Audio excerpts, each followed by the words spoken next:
Sent to everyone. Good. Hang on, let me do the intro. Tell me when.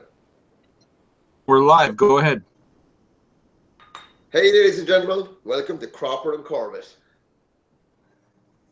We're gonna talk. We're gonna talk about stuff. We're gonna have a beverage. It looks like you're on to coffee. Is it that late? It's not that late. I made an executive decision earlier on today when I dropped my wife off at work. She's doing a 24-hour shift, looking after an old person.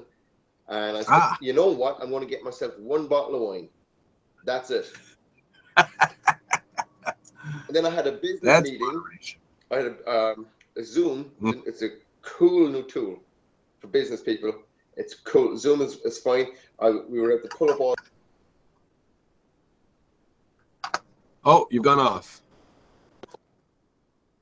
Tony, you've gone. Let me call you back in 20 minutes.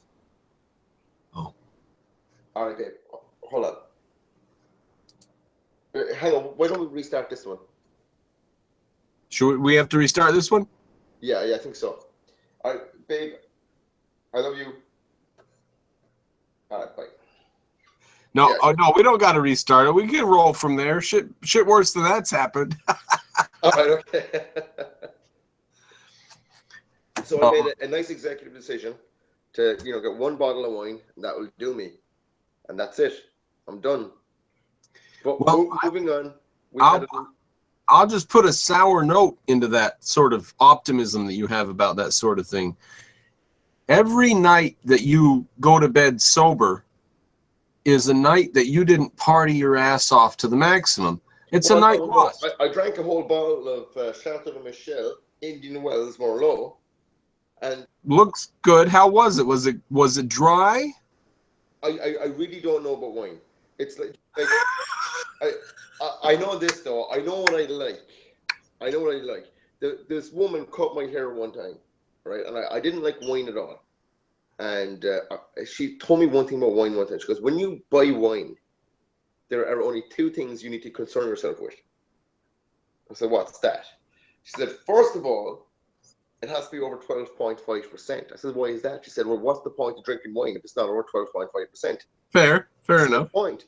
And then she said, then if you want to know you're drinking good wine, it has to have a deep inversion. It should be at least past like your fingertip. At that point, then you know you're drinking good wine. Now, my landlord's French. I asked him about this. He said there's a very specific reason that they have that pointy bit at the bottom is because there's a thing called mena, which are the bits of grapes and whatnot. And they naturally decant to the edges and they don't get into the flow of wine. So that's my extent and my knowledge of wine. I know one other thing about wine. If you want to hear, I'll tell you.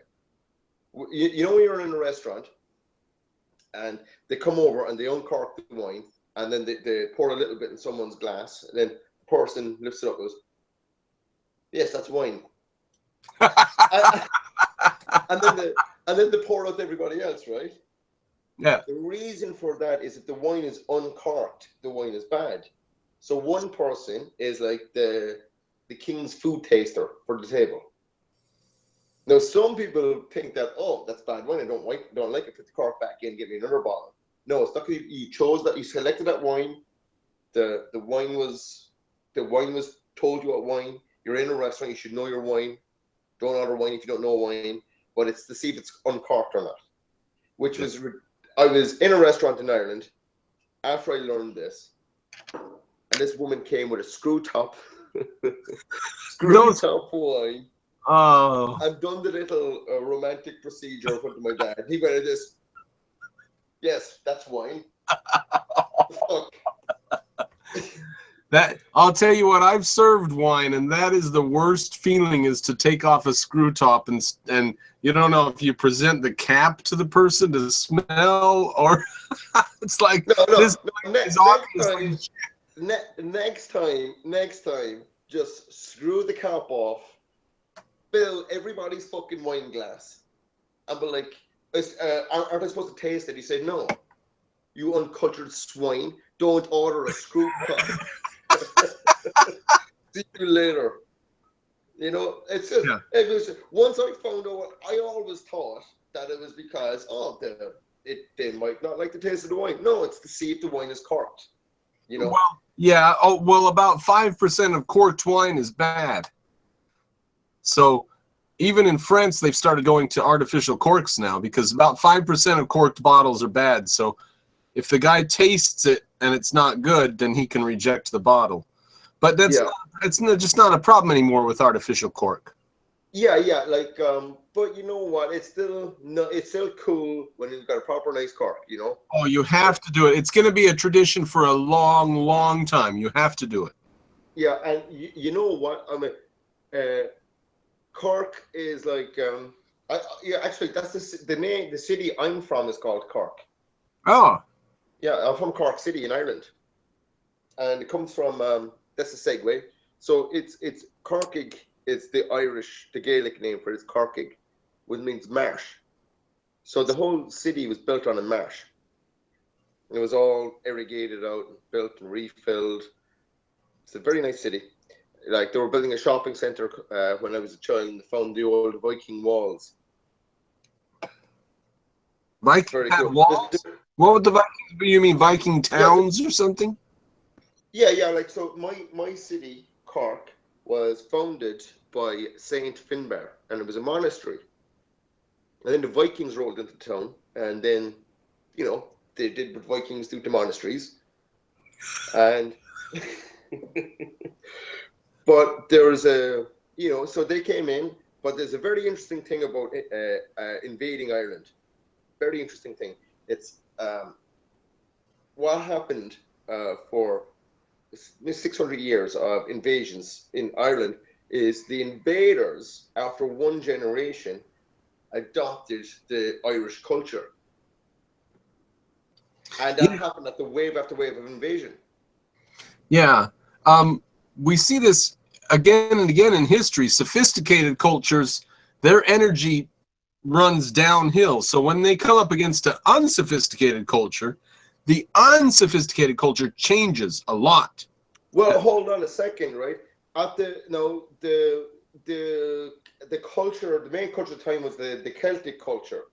And that was the predominant culture of Western Europe. That was like the first European Union was Celtic culture. And they had like really, really nice artwork. What year? Give me some years. Hold on. Is it okay if I get a reference? Yeah. Just look at my library, get something. Yeah, we must be thinking 900 to 1,000 or something like that. In general. All right. So he's getting a reference of when the Celts ran Western Europe as a general hegemon, I guess, is the basic idea. Let's be careful. Give me a second. Well, I mean, we're like the Vikings were like the 12th century, right? 12th, okay, yeah, that's about right. So like the 1166 and so on, yeah. Yeah, so 1166 would have been the norm. No, 1066 was the Norman invasion. 1066 was the Norman invasion. Now the Normans are basically French Vikings. So because the Vikings came down, they conquered Britain and they conquered Ireland. They conquered France, and then they moved up to the north of France and Normandy. And then they became their own culture. So the Vikings went up there and they usurped the old Frankish culture and became Normans. And then the Normans came back and they reinvaded Britain and Ireland, and they were the Normans. And then the Normans the Normans in Britain became dominant, they became dominant. And then the Normans that invaded Ireland became, they became more kind of Anglo, and they became more Gael, Irish Gael. So it's funny because then when they became the Anglo-Normans came and re-established authority over the Gael Normans. So there was an Irish term, was the Old English and the New English. So it was Old English and New English. It's so complex. Like here's a cool little book for you, right? It's The History of a Nation, right? And it's like there's only a few pages. Like for example, 2 pages to every chapter of history of Ireland, which is dedicated. And look how thick it is. And let me show you the index. It's like, I don't know if you can see that. I'll read it out to you. It's Ireland, 1900, Home Rule, Unionism. So it's working its way back. Radical politics, literary conversation, birth of Ulster Force, 1960 Rising. So that's 100 years right there.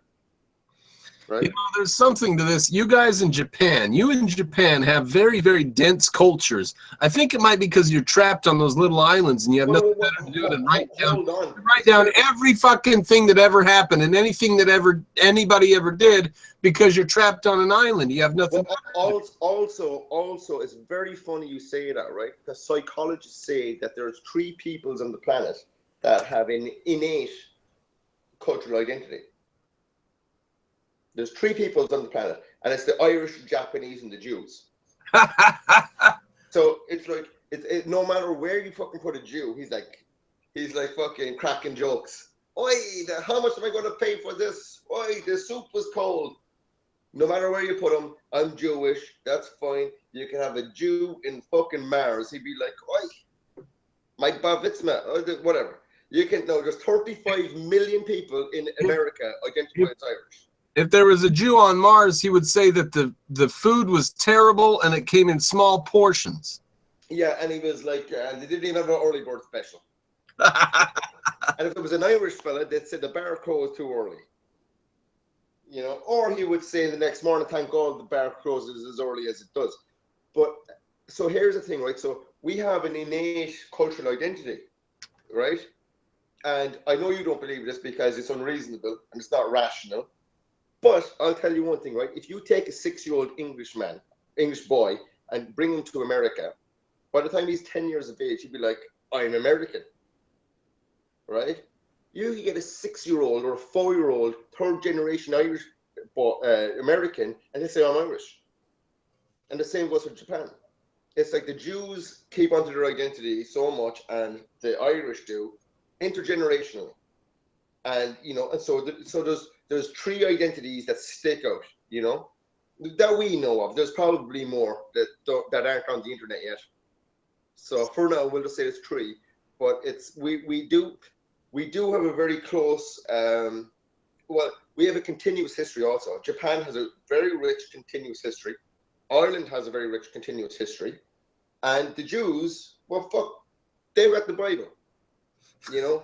And they've got the Talmud, and they've got that's their identity. You know what I mean? You when you come from an ancient identity, you kind of admire it, you know. Well, the thing about having a culture like that is you don't have anywhere to go or anything else to do. If you're in China, then this empire takes over that empire. But if you're in Japan, then you're just on an island. And if one empire takes over another, it's still just the history of Kyoto or whatever. In China, so much more going on, and same with Europe. There's so much more going on. So Ireland had so many mass invasions. We had so many mass invasions. So did Britain. Where'd you go? Right. So I will say, right, the genetic and cultural composition between Britain and Ireland are about 80% compatible. I would say that there's 2 main differences between a British person and an Irish person, culturally and genetically. We weren't Rome, and Scotland would be the same with this also. Scotland, a Scottish person's DNA and an Irish person's DNA are inseparable. And I could go into why that's historic as well. The Scottish might have a different little outlook because they had the Picts in their history that the Irish didn't. But so I don't off track myself too much. But the problem with Irish history is it's so easy to segue off to something else. But we didn't experience Rome. The Irish didn't experience Rome. And now Rome would never send, like Rome, the big thing for Rome is they always wanted to get to England because of the tin mines, help them make runs. And when they got up there, they got all the shit they wanted. They just built Hadrian's Wall. They were the Celts, you know. Queen Boudica was the last queen of the Celts. With very interesting culture. They were polygamists. They very, very interesting culture of the Celts. But anyway, charged Ellen with chariots, and they dragged her through the street and raped her and all this horrible stuff. Queen Boudica. That was that. And then the English had that, right? There were the Angles, and then you had the Saxons. The Saxons were another great culture of Europe, and then they invaded. So then you have the Anglo-Saxon. So basically, an Anglo-Saxon, a WASP, is an amalgamation of Celtic, Viking, Norman, Roman, and Saxon cultures to stew in one pot. That's where the Englishman arises. Now, an Irish person is Celtic, Viking, Norman, and a little bit of Anglo-Saxon rape here and there, peppered with that. And a bit of Spanish. Y'all have some Spanish, and the Spanish are mixed with Moroccan, so y'all have the Spanish influence in Ireland. It depends on what you say, right? So, originally, in the annals of Ireland, that the first Irishman, his name was Milas, and he travelled to Ireland to avenge an Irishman who killed his brother. He was Milas. He was a soldier. He invaded and he took over. So, if you Google the Milius race, the Irish call it the Milius race because he founded that. He founded the Irish. But there's all these funny things. So we originally came from Iberia, but there was people there there's people in Ireland since the Iron Age. It's been inhabited. So it's so complicated to go back in history. Like, so just to recap, me and you're always saying, Tony, you're British. There's two very, very distinct cultural happenings that happen in England that did not happen in Ireland, and that was Rome, and then it was the Saxons. That did not happen in Ireland.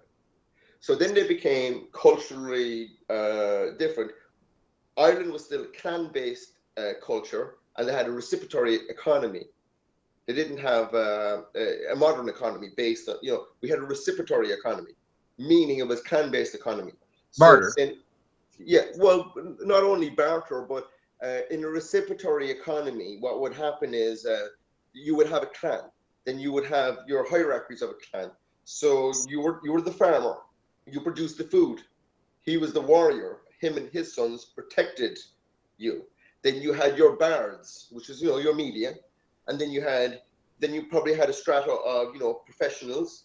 You know what I mean? And then you had your nobility within each clan. But there was no money exchange. You knew you produced food for protection, entertainment, and leadership.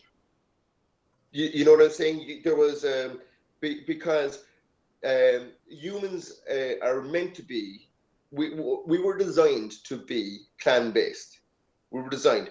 Like, are you aware of the Dunbar number? Dunbar. The Dunbar number. The Dunbar number is human beings. And this happens to me all the time because I'm very socially engaging and I meet people all the time. I have a few drinks. And this person is my best friend, and we're best friends. And I'm very gregarious and outgoing. Happens to me all the time. People come up to me. I'll be walking across the parking lot, and Tony, how you doing? What's going on? And I'm after becoming an expert and pretending I know the person.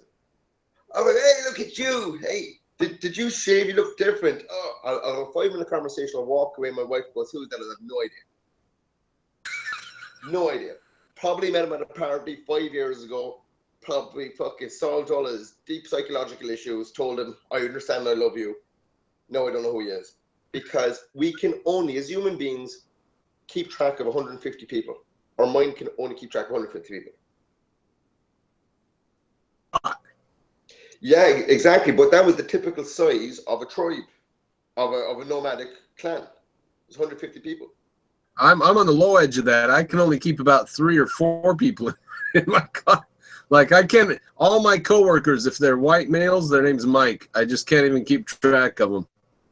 Well, I can't. That's interesting because there's also a study that I haven't read. I just heard about, and I'm going to say it like it's true. A sign of a megalomaniac is forgetting people's names. No, don't believe any of this. This is terrible. They were doing sociopaths, right? They're finding sociopaths. And they're saying that if you're the leader of a company, you're 95% likely to be a sociopath.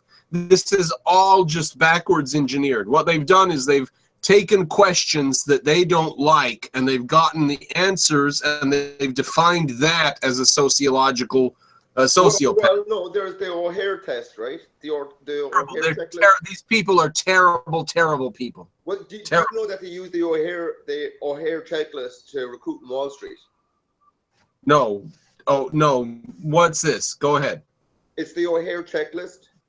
Oh, the O'Hare checklist. Go ahead. Oh, so there's a guy who's he's like considered an expert on psychopathy, right? So the estimate that psychopaths are like 1% of the population.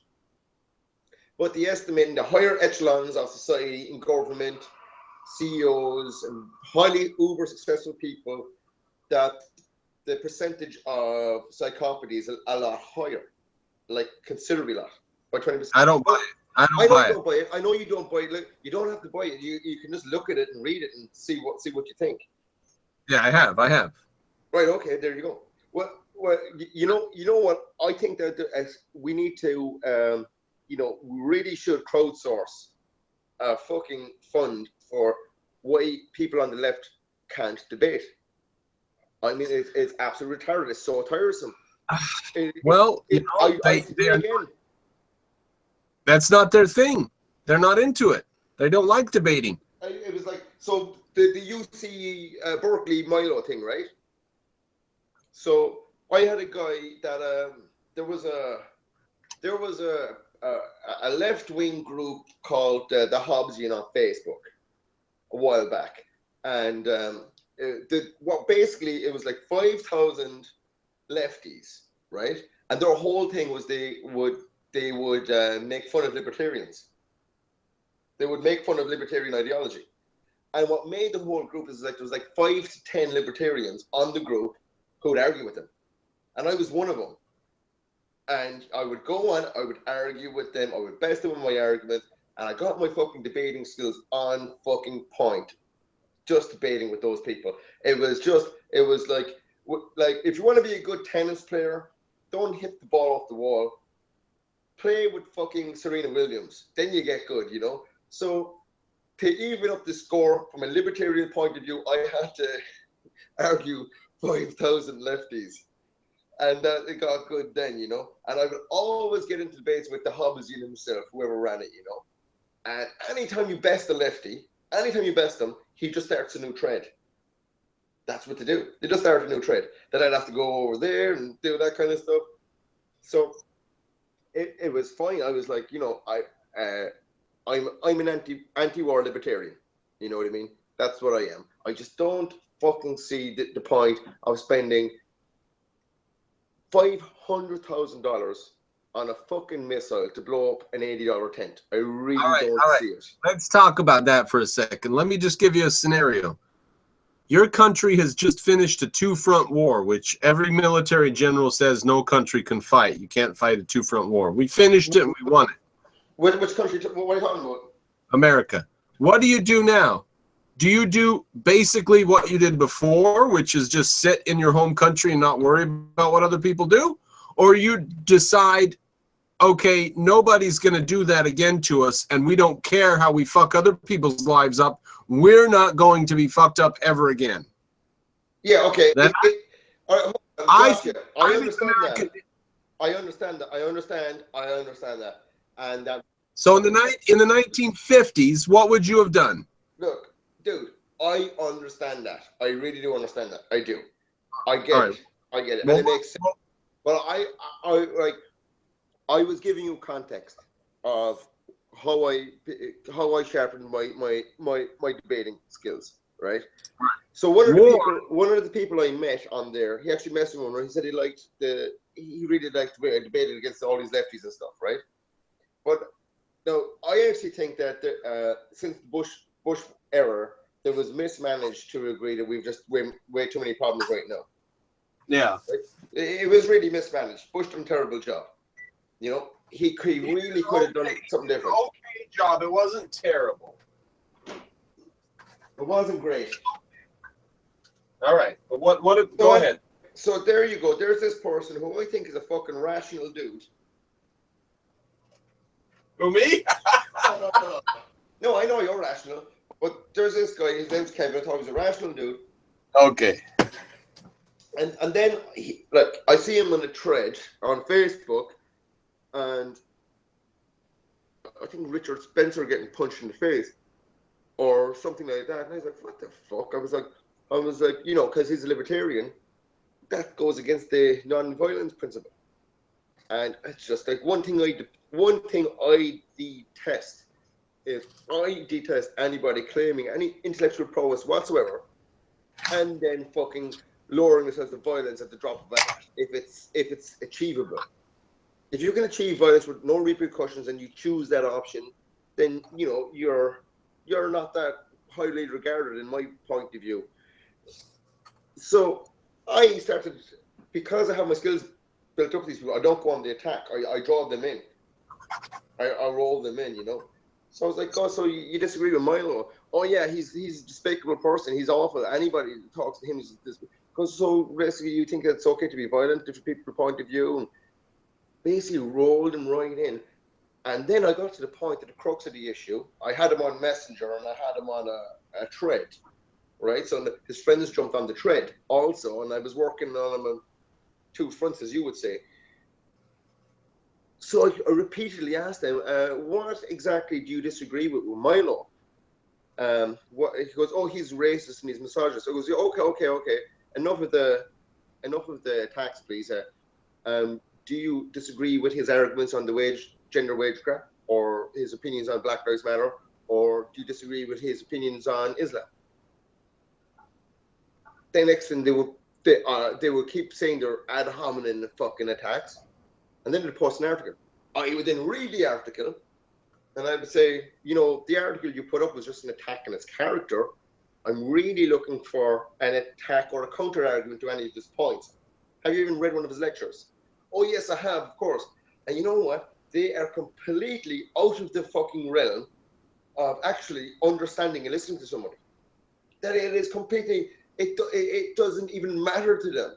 They are just labeling, and they're going violent, and they're going aggressive, and coming up with these crazy ideologies without even understanding what the other person is saying. Milo Yiannopoulos is fucking as reasonable as you could get. Well, now look here. Now, Tony, these guys are a new religion. Oh, it's fucking nuts. You know, they've got a God, and their God is equality. They've got a way of achieving that, which is to sacrifice anybody who has any wealth or prestige, which is white males in this society. And they've got the sins, which is the sins against women and minorities that we have to redress. It's a religion. They've got all the ingredients of a religion, every single one of them. Let me read a little transcript here for you, right? This is Messenger. All right. I'll just start it off with this one. I said, I made a couple of points. Look, so you can see my points here. You're on the blue guy. So I said, also, I'd like to add, there are only two genders. That's my view. And he said, I like the 5-gender system of Native Americans better. So what? I reply and I say, I like Western science version myself, but again, I'm not willing to use force, personal, or the force, government force or personal force, to force you to agree with me or silence your opinion. I will gladly listen to your views on the matter. If you present a good argument, I'm open to having my mind changed. And next thing, here's right here. Well, first of all, I do this, see a distinction between biosex and gender. Right? So next is like, there are two biological sexes because it is necessary for human reproduction. For humans, though, all right, so we're different from every mammal on the planet, right? So for humans, though, sexual identity or sexual orientation is higher solely than reproduction, is why gender concepts exist. Well, that's sexist against animals or racist against animals. That's animalist. Well, they should be. Here's my point. You love this one, right? Because this one is, I'm not against transgender people, because I say this. One comment says, male or female, pick one. That's my stance. One caveat, though. and no hormone treatment until you're 18. Just like, it's ridiculous. It's like, No, in Sweden, they're giving sex changes to 13-year-olds. that is completely fucked up. It is absolute disgrace. Paid for by the state, and they don't inform the parents. The parents have no right to be informed. Well, you know what? They have completely neutered Swedish males. Completely neutered them. They just don't stand up for themselves whatsoever. The country's going down the swanny. They're fucked. Yeah, they're all it's a race of beta males now. It's getting pathetic. It really is. It really is. It's a disgrace. It's like, I would rather die. I really would. Hold on 1 second. You'd rather die than let your women come to that? Because in Sweden, they don't give a goddamn what happens to their women. I'm over this.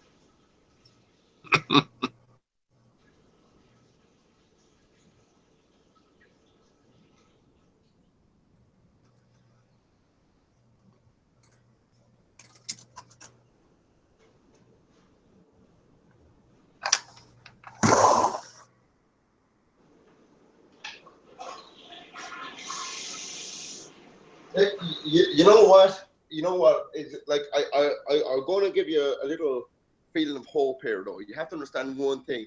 It's like the first people on the internet. I seen a very good meme one time. It says it was like Pepe, Pepe the Frog.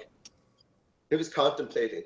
It's like, I'm not sure if people are getting more racist or if rural communities are getting the internet.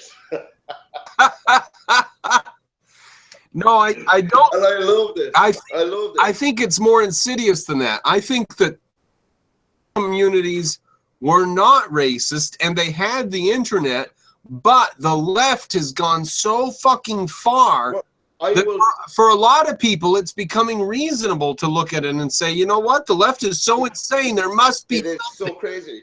It is so crazy. When I started doing my research on the alt-right, because I heard this buzz term, and of course I done my due diligence. I didn't read fucking CNN. I went in deep into see what I could find. And the alt-right is a white nationalist organization.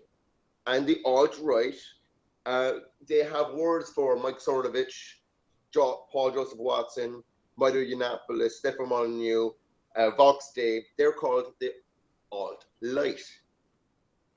Because they're the alt-right. The alt-right are neo-Nazis. They don't want the Constitution. They want to bring back old, ancient European traditions. There's like they really are very powerful subculture now, and they have a very concise agenda on how to do things and how to support people. If me and my people have anything to do with it, those people will never have any say because we have so many tools to dismantle all of their arguments as soon as they open their mouth. This is where you're incorrect because you're making a false assumption. You are basing your assumption on that you're rational and you could base them in an argument. What they're doing is how do we bedazzle the idiots to following the Pied Piper? Okay. What if it's the case that Milo and Steven Crowder and Gavin McGuinness have these tools that they don't really and Steph Mullen. Hold up.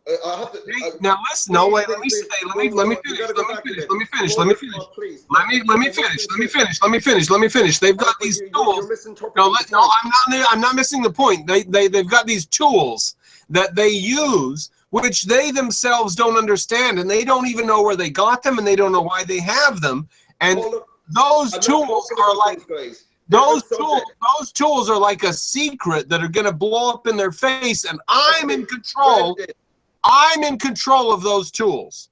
Hold on a second, right? First of all, we have to make a distinguish. We have to distinguish between the alt-right and the alt-light. Alt-light is Milo Cernovich, Vox Day, Stefan Molyneux. That's alt-light.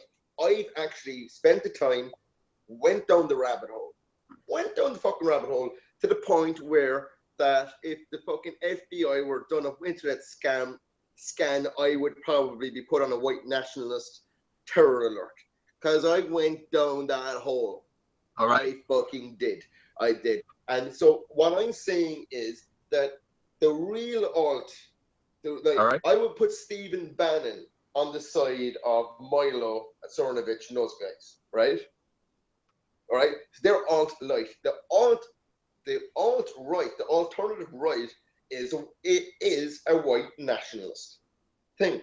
They got pseudoscientific race realists. They have everything like that. Here's how much I believe in the alt-right. 0, because otherwise they would have killed Obama. So they must be a bunch of fucking losers, because he was a goddamn Muslim traitor and he was in the White House and he had dark skin. So why didn't they kill him? So they must be. Hold on. Here's the thing, right? Let me explain a few things here. Right? So first of all, let's have a distinction between Milo onwards, right? They're alt-right, okay?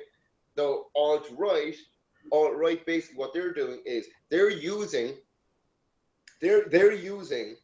Milo Cernovich and Stefan Molyneux and Vox stay as useful idiots. They're useful idiots. I dismiss your whole thing. I don't believe there are any racist KKK members. I don't think they exist anymore. I know they are, but I think they're fake. I think half of them work at some store, and they're all shitheads because they either they kill Obama or they're. I'm not saying that they're violent. I'm not saying that they're violent. One job. They have one job, which is to be terrible racists, and they fail. No. Hold on. All right. Okay. I'm just going to tell you one thing right now. All right. Go to Red Ice Radio. Red Ice Radio. Go there, watch a couple of their shows, and you'll be like, fuck. No, I know Red Ice, but it's advertising and they have an audience and stuff. Why did Obama survive his presidency? Give me a break. Well, there are no. Same thing. You know who Jared Taylor is? The KKK is so stupid and so weak and so lax and so gone. There's no way that they have any credit. I give them nothing. There's nobody there. They have no brains and no muscle. And rightly so. And I think that what we need to do is we need to have just an objective conversation about reality. And nobody wants to do that. And I've been noticing anybody I try to engage with on Facebook or argue with like that, they will not respond to the facts, and they will always have an emotional response to your argument. They will completely just wipe it out, have an emotional response, and then deny the reality around it. Right. And it's very troubling. It really is. So I would. The first thing I would do if I wanted to change the world in the morning, what I would do is I wouldn't try to convince people to my way of thinking. I would teach people how to think. Because that's what's lacking right now is people aren't aware of how to think. They're not able to look at the variables in their society, look at history, see how that played out, and project what's going to happen in the future. Everybody's kumbaya. Like the Western Europeans, like, oh yeah, let's everybody in, it's fine, it's cool.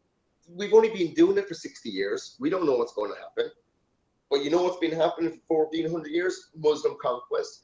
And then you don't have to search too far on fucking YouTube to find some dude saying that this is the promised land and we're going to turn them all into fucking Christian sex slaves. It's like, it's so troublesome. And what really bothers me is no matter how much evidence I show somebody, they're conditioned to call me a racist. And I'm actually the least racist person you've ever met. I really do treat people as I see them. I really do. That's what's funny about this racism garbage that keeps coming up in America nowadays is racism was so far from any conversation, and the left just started screaming about it every goddamn fucking day. I'm in this country 14 fucking years, right? I'm here. Who are the racists? Where are the racists? We find Republicans employing black people. Where are the racists? I moved into a predominantly black area when I was 19 years of age. Sat down, smoked weed, black guys all fucking day and night. Nobody gave a fuck. One time, one guy told me I wasn't white. That's it. That's my first inclination. He says, "You're not white." He goes, "What do you mean I'm not fucking white? I'm fucking white." He goes, "No, you're not white." He goes, "What?" He goes, "You're Irish." And it was funny because that's like the 19th century thing that Englishmen and Dutchmen were white and the Irish were Irish. Yeah. I goes, I'm the fucking whitest person you know. He goes, no. He goes, what do you mean not white? And then he didn't know what to say. He took a big smoke of a joint. He goes, you're yellow. But it was just because he connected with me. He was probably the first person in white pigmentation he connected with because we were young. You know, there were racial divides culturally between Americans, but everybody got on fine until until fucking this, Michael Brown. That's when it all went out the fucking window. That's when everybody started hating everybody. Yeah. That's it, because it's so, oh God, I'm friends with this black gay guy I met down the street in a gay bar. I only go there because the food's nice. I'm with my wife, in case anybody's wondering. But we stayed around till after 10 o'clock, and that's when all the cocktails come out. So that's fine. Oh shit, hold on. Charge this up. So that's fine. I'm friends with him like that. And one of the first things he brought up was white privilege. I argue with him all the time. He's always putting up Sean King. And it's just so annoying because I can't walk away. I have to go in. I have to tell him. I have to say my thing. And to his credit, he will argue and he will make good points. And sometimes he's like, Tony, that's too far for me. But, I don't hate anybody because of their race. I hate people because of the stupid assumptions they make with other people. Yeah. You know what I mean? It's just so fucking stupid. Like, now, so on the right, we're not racist. And on the left, they are screaming racism so much. Well, it's self-loathing. There's self-loathing on the left. Well, it's because they're racist. It's because they can't figure out anything besides the color of skin that would cause X, Y, and Z actions, because the color of skin is so big in their mind. The color of skin is such an important factor in their mind. And on the right, we just don't care about the color of your skin. Listen, look, racism does exist. It really does. It's on the left. It's only on the left. I've been called the green nigger before. Yeah, well, there's these guys that you say are in the alt-right and the KKK, but they couldn't even kill Obama, so give me a break. They're all shit. There's nothing there. But the left is huge. The left is apparently 30% of America. Dude, first of all, the alt-right isn't a militant organization. It's not. I was trying to tell you what it was. The alt-right is a pseudoscience, race realist organization. Well, what the hell good is the KKK if they can't assassinate somebody? It's not the KKK, it's the alt-right. The alt-right is basically one day wants to move towards an ethno-state of white people. That's what they want to do. They want an ethno-state of only whites. That's what the alt-right. I'm having trouble separating this from the KKK. Well, the KKK were like, we'll keep them in line. Whereas the alt-right are like, we're going to educate people to the facts of race, and then, quite simply, they're going to realize one day we're going to need an ethno-state. That's what the alt-right is. And I went down the rabbit hole, I researched it. As I said, if someone checked my Google history a couple of months ago, I would have looked bad. But it was purely for research, purely for me to understand. I heard this buzzword, alt-right. So, like, people are saying, like, first of all, I hear Mike Cernovich say, oh my God, like, so the alt-right was created and termed and coined by Richard Spencer, who is a white nationalist, and Jared Taylor, the American racist, stuff like that. Yeah. So then you have Cernovich and all these people, they start getting called the alt-right and they start loving it, right?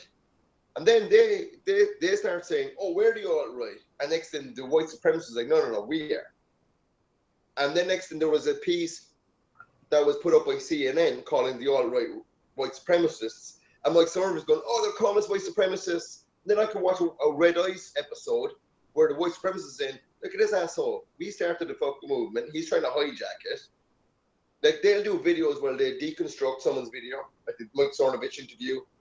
And so basically, so would you say that there's turmoil in this area, and there are some? Let me finish. There are some racists that are trying to grab territory, and there are a lot of people whose ideas are up in the air, and they might be open to sort of. No, I'm saying the opposite. I'm saying is the alt-right was started by racists, right? It was started by racists, and then you have people coming in like Cernovich, Milo. and these people, and then they got labeled with alt-right before anybody knew how it happened. Okay. And then they started getting momentum with that. And then people said alt-right are racist. And then you got Milo, Sorbo saying, oh, we're not racists. And then you have the real alt-right saying, yeah, we are racists. Shut up, we're fucking racist. You shut up, so now they call those guys the alt-light. Oh, so the alt-light. The tug of war to bring the alt-right more moderate by people like Milo and Steven Crowder, who are saying we're alt-right, but we're not bad. And there's a tug of war, and they're probably going to meet in the middle, and they'll all look a bit muddy. Here's how I would redefine it to make it easier. I would call Milo and like Stefan Molyneux, I follow him. He's going alt-right. It's just come back to him in 6 months. He's alt-right. He's going to be on Red Ice Radio with Jared fucking Taylor. 6 months, that's it. Because he's in an intellectual bubble. He's output and he's no input. You know, he's just output. He's in his own bubble. He's in his own fantasy. So give him 6 months. He's alt-right all the fucking way. Like you watch some of his new shit. It's crazy. But what I'm saying is, I would categorize alt-right Richard Spencer down, Jared Taylor, and then Milo up. I would just say what they are is they're populists, because they're not conservatives. They're populists. So like what the media is calling alt-right are actually populists. You know, they're populists. That's all they are. How is Milo a populist saying abortion is bad? Well, here's the thing, right? Milo is basically, you have to understand one thing, is he doesn't mean a fucking goddamn thing about that. He doesn't care. Milo's all about Milo. This is a great publicity stunt for him. That's all. Like, you really have to deconstruct his motivations. He wants to be, he is a troll. He wants to be a conservative who's Jewish, but practices the Catholic faith, who fucks black dudes. It's the ultimate mind fuck to everybody. Milo is just enjoys attention. He's got psychological problems. He can't even stay in the same room by himself for more than an hour. He always has somebody with him. He's an entourage of people. He's screwed up in the head. Yeah. Well, that doesn't prove anything about his points. His points are very good. He's very offensive. And I just, oh, hang on. I can't talk to him right now. There's another guy I talked to. He's a motivational speaker on YouTube. I can't talk to him, you know. but it's just to make everything brief, right? I have genuinely over the last couple of days, and for months now, with different things, with the UC Berkeley, of genuinely trying to engage leftists with rational discussion, and just incapable. You really, it's like to get a valid point out of them. It's like being an angler, and you're up to your waist in the river in rubbers, and you're like throwing it over there, and you're guiding it in. You know, and then you can slowly bring them in, slowly. So there's one guy who got on the hook now, and I'm going to see if I can, you know, bring him into the realm of realistic understanding. It was okay to burn private property because you didn't like what that guy wanted to say, even though none of them had a valid point. Nobody could explain to me. Like, I was like, explain to me, what do you disagree with? What point don't you like? And then we're like, oh yeah, and they'd click a link. And then it was just an article attacking his character, nothing about his arguments. Well, it gives you some idea of how the Nazis happened, because the Nazis must have been doing the evil they were doing while they were completely zombies. You know, they couldn't have been consciously aware of what they were doing, and that's how the left is. They're just total zombies. They're not even awake. They're not even. I put together a nice little way of communicating. Great way of communicating is images. So like I put together a nice little. Hang on, let me get this up for you. All right, so communicating images, you said? Yeah, I like to communicate via images is a great way to do things. Hang on, let me see this. Let me see. All right, he put that up there. All right, so this is an image I showed him. All right, so can you? I can't see you. Can you see me? Yeah.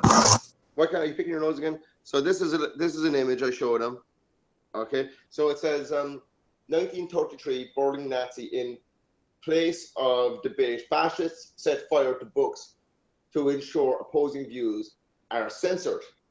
2017 U.S. Berkeley in place of debate. Anti-fascists set fire and riot to ensure that. So here's the image. That's 1933 Nazi Germany, and that's Berkeley right now. And then the next image I showed him was a great quote from Winston Churchill. I don't know if you can see that. The something of the future. The fascists of the future will call themselves anti-fascists. That's what he said. That's what he said. And then as well, I put up a picture of UC Berkeley in 1965 when they're having a free speech march. 1965, they're having a free speech march in 1965, 2017. They are patting themselves in the back because they've got rid of the fucking bad people. Yeah, well, it was a boogeyman free speech march. They were marching for free speech for communists. They wanted communists to be able to talk more freely and have a government platform. Mr. Cropper, you do have to understand one thing. This shit did not happen by accident. There was a concerted effort to bring this around in universities.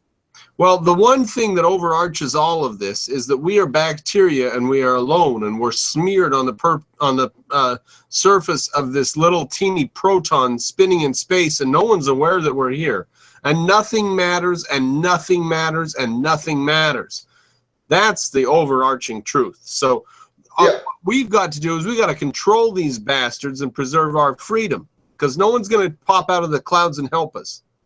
Exactly, but you have to understand one thing, right? It's the infection on our, like, you have good bacteria and bad bacteria.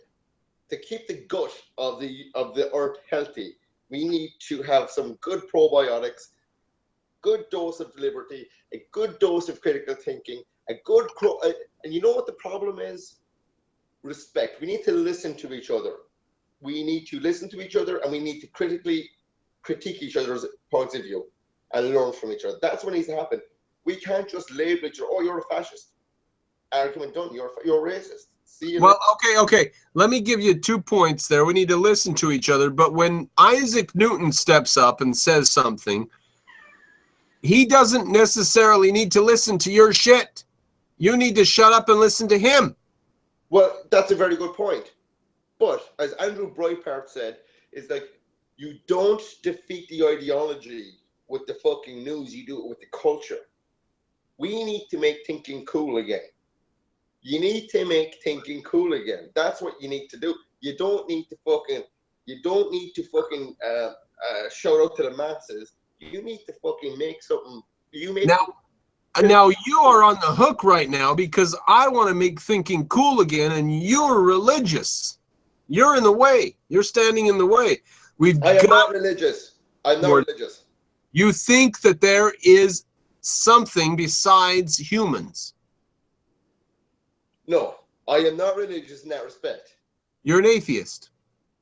I'm not an atheist. I am one of the people who will admit to himself that I don't have a fucking clue what's going on. Agnostic. I'm agnostic then. So when someone comes to you with total fucking nonsense, you say, I'm not sure. No, basically what I do is I use that in a practical sense. So okay, so I come to you with total nonsense. I say there are Martians that drink Pepsi and they study Hegel, and you're going to use that in a practical sense. I'm going to say, okay, that's all well and good. I got to go up at 5:30 in the morning because I got to make a buck. Fuck you. It has nothing got to do with me whatsoever. I'm going to continue my life and do what makes me happy. I'm selfishly going to live my life for myself. And what is very comforting to me is the old saying, there is no atheist in a foxhole. I could be plastering a ceiling. It could be hot and the shit's going off bad.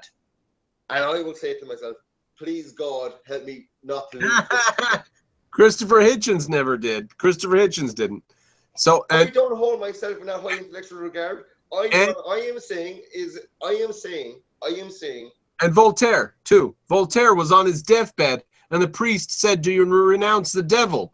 And Voltaire said, this is no time to make enemies. Well, listen, I am not going to call myself so philosophically pure I'm going to make absolute statements about things I have no way to prove. I am going to use what is good for me in my life. You know what I mean? There's probably 80 tennis players out there that wear the same shirt every fucking night because they always win the game when they wear that shirt. It's psychological.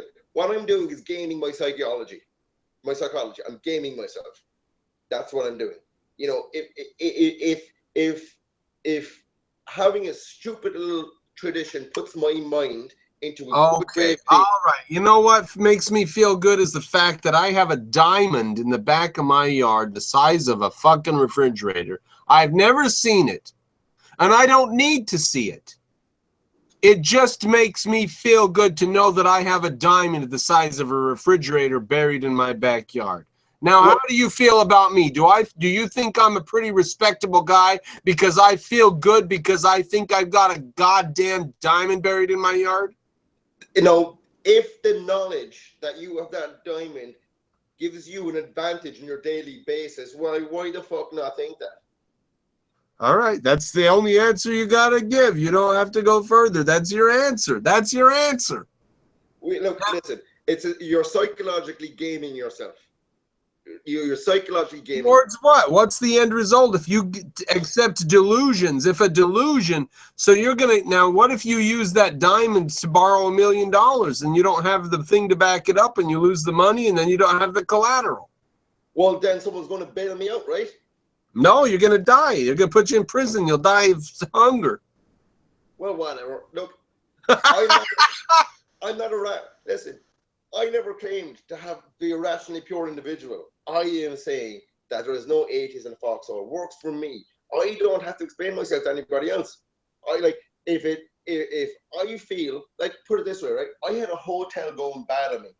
I was plastering a hotel, big project, and it was going bad because plaster was coming off walls. I plastered over a surface I probably shouldn't have. I'm an entrepreneur. I took a gamble. There was going to be a potential good payoff, but it didn't work out. But I stuck by it. I done what an entrepreneur does. When it was going bad, came back to my wife and said, I'm fucked. This could sink us. Ring your mother and ask her to say a novena, because there's no atheist in a foxhole. I am not going to be so rationally pure. Even if I could just fool myself for a second to make myself feel better for a second, I will do it. And you know what? You could say, oh, well, that's not fucking true. Who cares? Religion is the opioids of the masses. All right, let me give you that's true. There you go. And opium's not going to do you well in a medical emergency. But let me give you a real life example. Unless you're in pain, opium is going to help out at the time. Well, it'll reduce the pain. That's all. That's why it's the opioid of the masses. But let me give you a real life example. My brother-in-law pulls his truck over to the side of the road to clean off the windshield during like a little blizzard flurry. And he gets hit behind from an 18-wheeler. And he's in pretty bad condition because he was cleaning off his windshield outside of his truck when he got hit. Rough times right there. So he's getting into a helicopter, he's on a stretcher, and they're putting him to a helicopter. And they waited to allow the local bishop to say a blessing over him. And they came over and they said the blessing and said a prayer. And then they put him in the helicopter. Now that 5 or 10 seconds could possibly cost him his life. So it wasn't worth it. Who knows? I don't. You know what? It doesn't matter to me. It doesn't. I'm a selfish human being. So if it cost him his life, that's okay.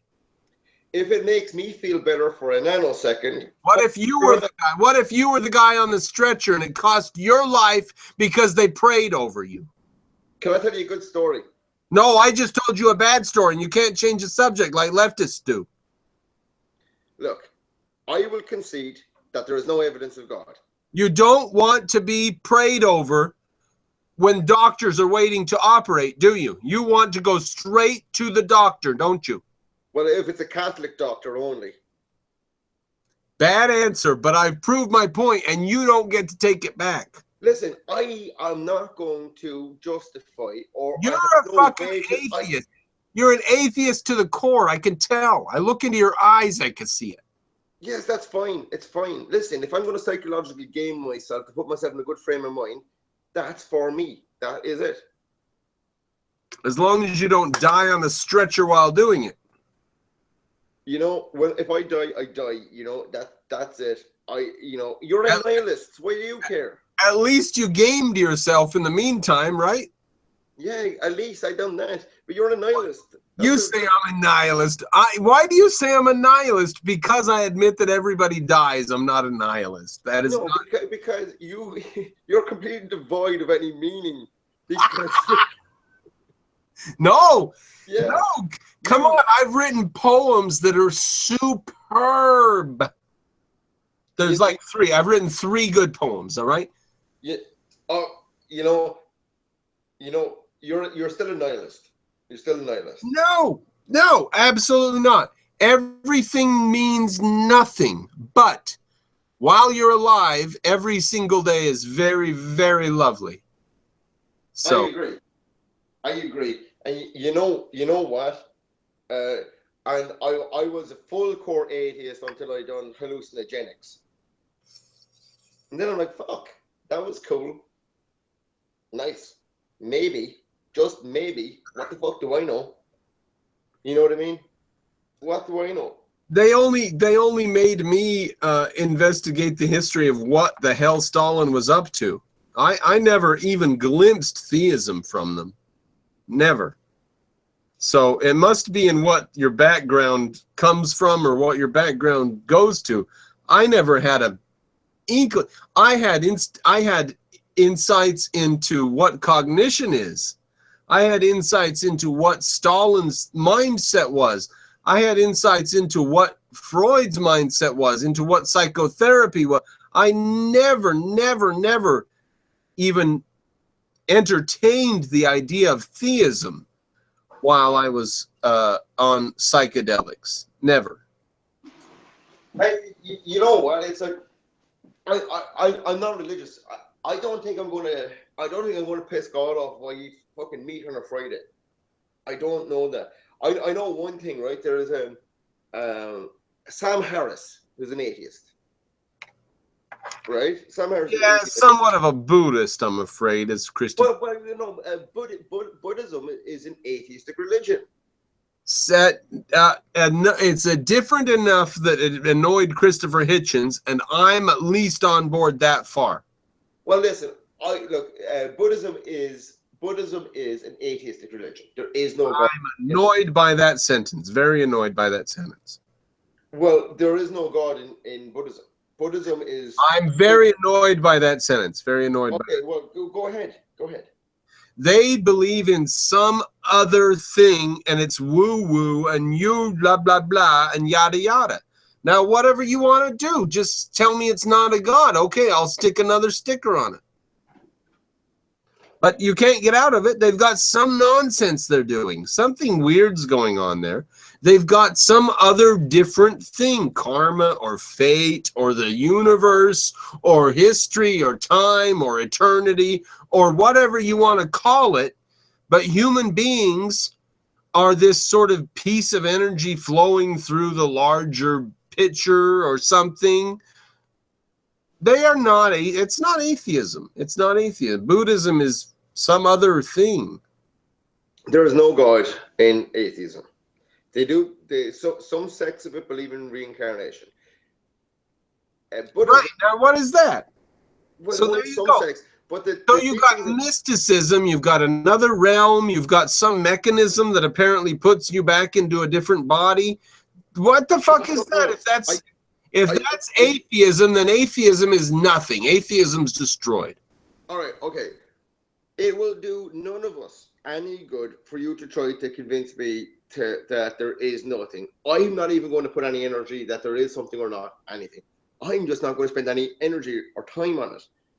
I just know myself that after the hallucinogenics I've done at festivals when I was young, I've had outer body experiences, and they could be completely nonsense.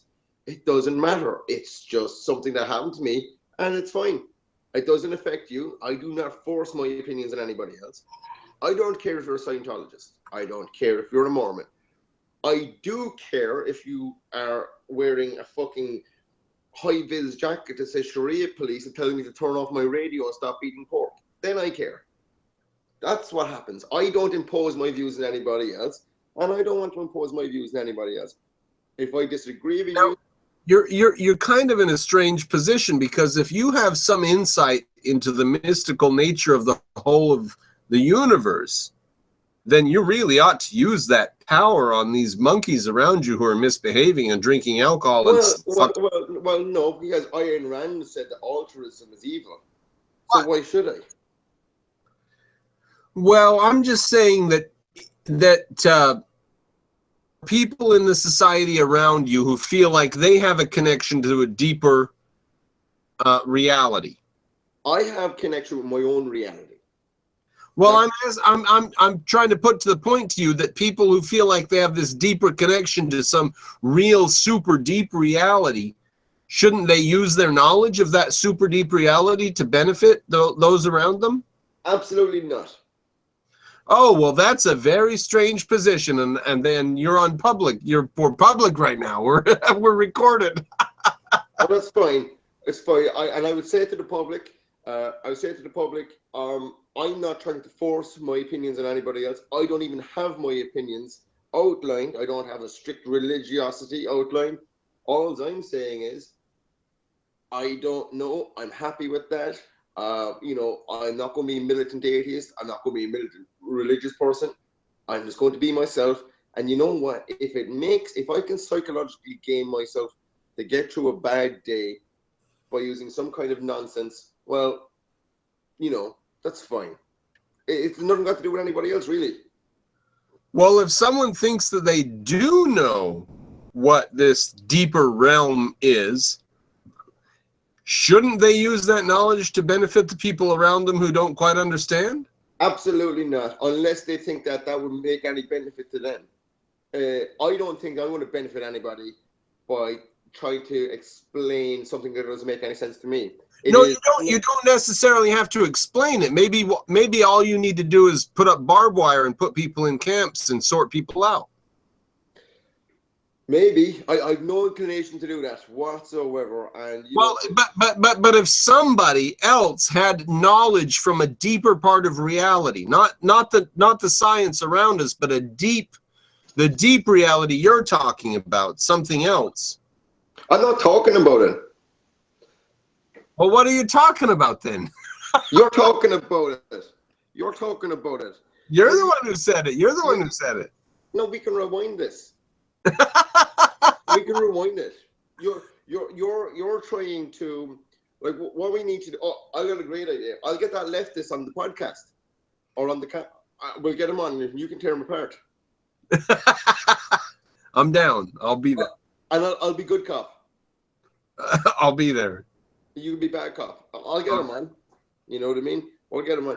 But listen, I have no interest in pursuing this because we're going around in circles because you're trying for me to say something definitive. I can't do it. You know what I mean? I really can't do it. It's like, it's just a waste of time, and I have no inclination. It's not going to better my productivity. No, the only sentence that would satisfy me is you saying, okay, fine, I'm a complete atheist. Other than that, I won't be satisfied. So you're right. It's probably fruitless. So it's a waste of time. And it's a complete waste of time because I know that. Are you still there? Yeah. Your screen is froze. Wave your head like this. All right. So there was apparently they've done studies. I'm gonna have to send you this Joe Rogan podcast with your man Hunter Matz. But it says that as we've done studies and we're not actually rational human beings at all. I don't buy that shit. Well, I know, but you can't just say that in faith. You have to look at the study, right? Because then you would be an objectionist. No, I just look at the reality around me. I know that 95% of the people around me are not rational. 99. Yeah, Well, that's what I'm saying. Human beings tend not to be rational. Some of us are rational, others aren't.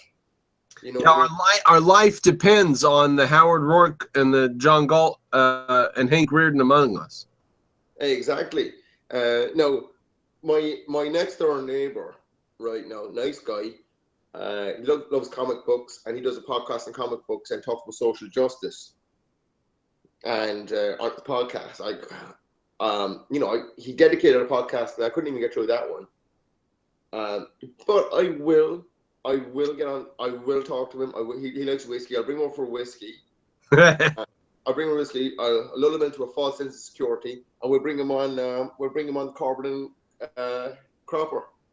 We'll bring on Corbin and Cropper, and again, we'll do the same format. We'll cut back up. You repeat different pieces. Nice. You know? I'm there. So here's the format. I bring on a lefty every week, and you rudely tear them apart, and I patch them back together along the way if you tear them down again.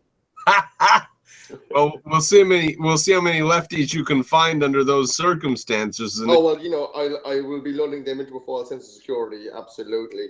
Well, plus you're in Boston, and I think in Boston there may be no shortage.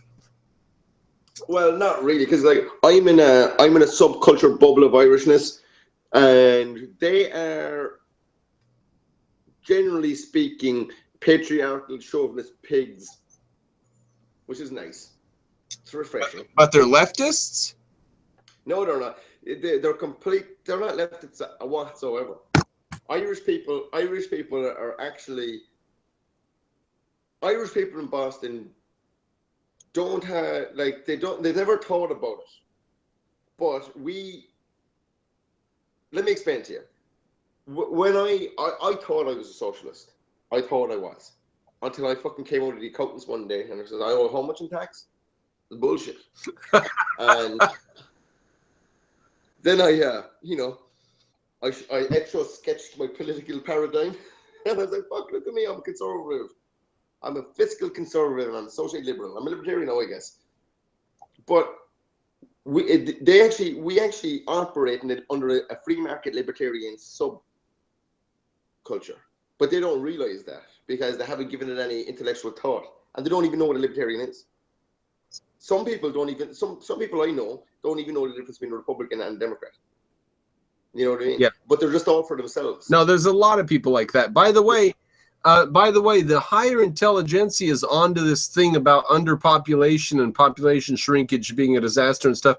What is your view of overpopulation? You think the world's still headed towards overpopulation? It's overpopulated. What's your view on that?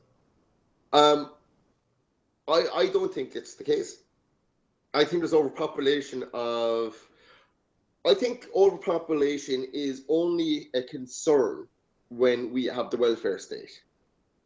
I think that free market capitalism will do a pretty good job of regulating the population. I think the welfare state is a eugenics program, reallocating resources from productive people to unproductive people. And I think that you can't fool the market. Wait, is it a eugenics program or an anti-eugenics program? It's a eugenics program favoring the least productive people. Favoring the poor, so it's to do. Oh, it's eugenics for socialists. Yes, but markets regulate themselves whether you like it or not. Well, now look, here's something interesting. What if this eugenics system for socialism that you point out, where they take money away from the rich and give to the poor? Well, hold on, I didn't say that. I said they take money away from the productive and give it to the unproductive. Okay, good point. Good point. Let's do it that way. So they take wealth away from productive people, give it to unproductive people, eventually leading those productive people to die or whatever. And then that society will basically erode into nothing and have to be reborn.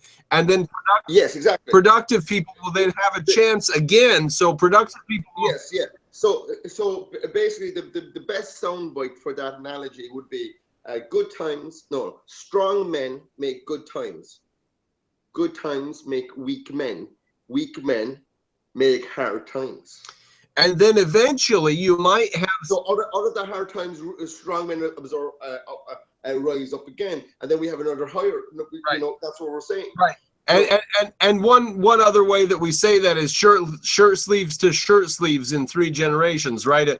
And back to hobnail boots. Yeah, the grandpa makes the money, the son takes it, and the grandson spends it.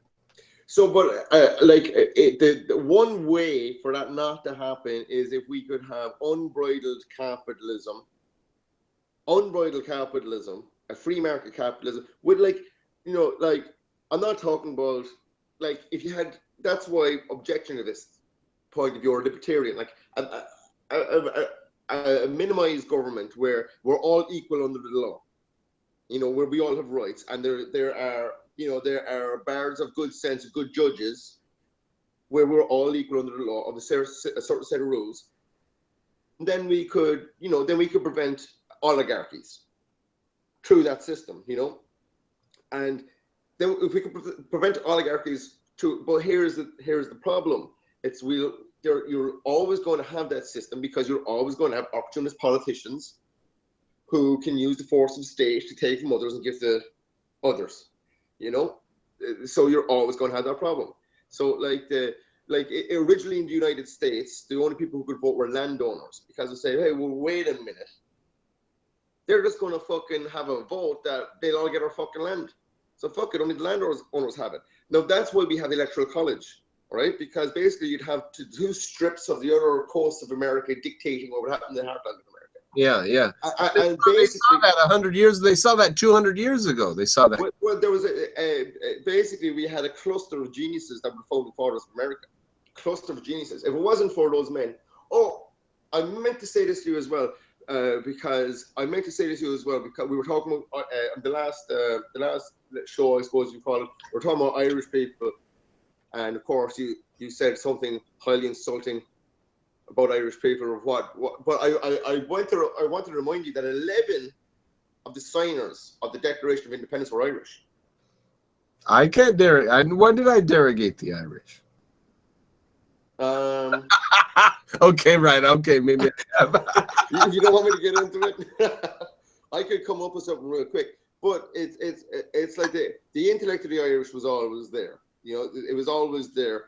But of course, understanding, I could bring it to a chapter in this book called "The Flight of the Earls." It's when the aristocracy of Ireland fucked off. They were they went for. There was always a rebellion every generation. We've been occupied by Britain for 800 years. Every generation there was a rebellion, and a couple of rebellions ago, all the nobility and all the upper crust of Irish society just left, and then the peasantry was left there, and the peasantry was left there to toil under the British and stuff. It was interestingly enough as well that during the pre-potato famine Ireland. Is actually where I'm from. The potato was brought back from South America by Sir Walter Raleigh. He had the largest plantation in Ireland, down in my county in Cork, and he's the guy who fucked off. Yeah, go ahead. Yeah, Sir Walter Raleigh. I have a book about him. I haven't read it. I read chapter 2, but you should read him. He's good. He brought tobacco and the potato back to the old world.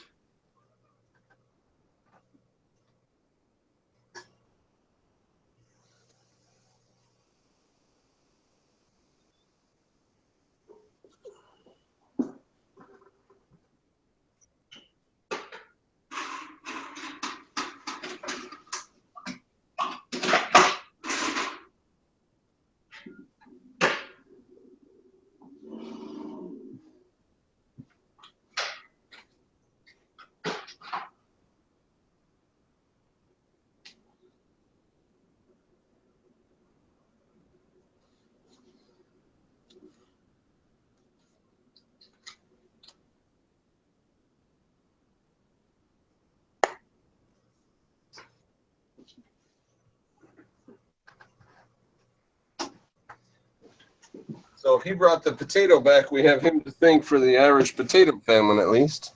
Yes, we do. And tobacco. Interestingly, some of the mummies in the tombs in Egypt had tobacco and cannabis in their teeth. And cocaine. Yeah, yeah, all from the New World. Yeah, you know? exactly. So there's the only one could only speculate that there was transatlantic travel predating our history books. Yeah. And no, the argument could be made that's why they chose pyramid structures, the Ormond pyramids. But of course, the obvious thing to say there, well, if you want to build a tall building, you build a pyramid. That's how you make it tall. Why you not steel? Yeah, that's just obvious. It's just like, why did they build pyramids? However, Mr. Cropper, however, as well, there are blocks of stone in the South American pyramids that today's largest cranes couldn't lift 1 inch off the ground, and they were quarried miles away. Yeah, well, all they needed was a pile of stones on the other end of a stick, and they can move them, so it's fine. Well, we don't know that. So, well, this is one of the mysteries. We know it. We can do it. There are guys that do it. It's a hobby, guys. No. You know, Nissan one time said they were going to build a pyramid, like a 60-foot high pyramid. So they tried to quarry the stone, and the techniques archaeologists say this is how they done it. They couldn't fucking do it. So they cheated. Nissan, as in the Japanese car company? Yeah. Now, what Japs ever built the pyramid? No. What they did, Nissan went in as a publicity stunt or whatever, said they were going to build a pyramid to scale, a small one, and they were going to use ancient Egyptian technology. Lame. And every step along the way, they failed. Yeah, well, they're lame. They're Japs. They don't know how to build pyramids.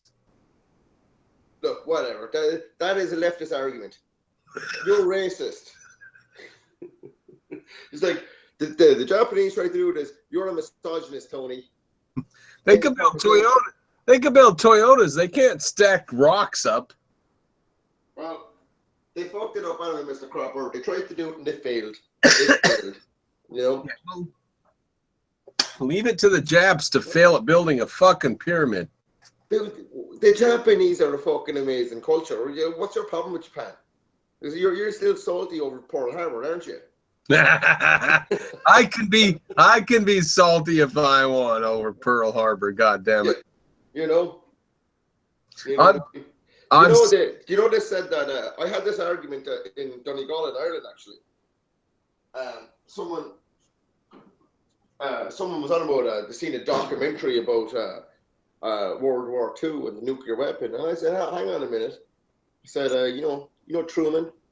He had a sign on his desk that says the buck stops here. And he was a corrupt politician. The Irish got him elected into Chicago and blah, blah, blah. But he had a sign on his desk that the buck stops here. He had the Manhattan Project. He was going. And so all the evidence was presented to him, right? And they were saying, you know what we could do is we could nuke an unpopulated area to show them we have this force. And that would deter them. And he said, no, we got to do, we spent fucking $100 million of, good old-fashioned greenback back then. They had two. Yeah, they had two. So they were going to use one in an unpopulated area. And then if it didn't persist, they'd bomb a populated area. And the Truman said, no, we're going to do two populated areas. Yeah, because the chance that it was going to work on each one was low enough. So he made the decision, right? So the way he made the decision, right, is like in World War II, that's when the US military started using IQ tests. They invented the IQ test. Because what they done is they got the... the IQ test goes back to France in the 1890s, but they invented the multiple choice civil blah, blah, blah test. There's something the military did, but the IQ test is... We'll have to research this. We'll have to research this because from my understanding, it was the American military started using the IQ test.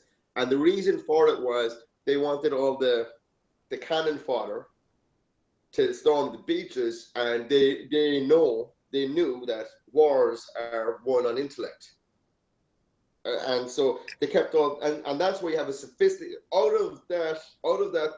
that's why the Americans had no sophisticated military, because they kept their intellect intact, and that's where you have what was JFK's fucking Secretary of State? What's his name again? Robert McNamara. Robert McNamara. He was, and it was General MacArthur. He was under General MacArthur, and I love The Fog of War. Have you seen that documentary? Yeah, probably. I'm very familiar with McNamara. I've seen a lot of documentaries about him, so I've probably seen the phone. Well, he's a prime example of pooling intellect. Prime example of that strategy. That's why America's a powerhouse today, because that's what they did. They put the intellect in positions of power. You know, it wasn't, they took the glory out of war and they fucking really strategized practical about the shit, you know?